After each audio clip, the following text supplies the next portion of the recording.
এক গ্রামের এক বাড়িতে অনেকগুলো ইঁদুর থাকত। তারা প্রায়ই বাড়ির ধান, চাল ও খাবার নষ্ট করত। এতে বাড়ির মালিক খুব বিরক্ত হয়ে গেলেন।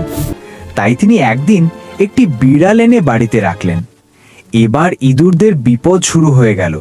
যখনই তারা খাবার খেতে বের হতো, বিড়ালটি তাদের ধরতে ছুটে আসতো। ভয়ে ইঁদুররা একদিন সবাই মিলে একটি সভা করলো। একটা উপায় খুঁজে বের করতে হবে। যদি আমরা বিড়ালের গলায় একটা ঘন্টা বেঁধে দিই, তাহলে সে ঘন্টার শব্দ শুনতে পাবে এবং আমরা সে আসার আগেই পালাতে পারবো। কিন্তু তখন এক বৃদ্ধ ইঁদুর বলল, বুদ্ধিটা তো ভালো, কিন্তু বলো তো এই বিড়ালের গলায় ঘন্টা বাঁধবে কে? সবাই চুপ থাকলো।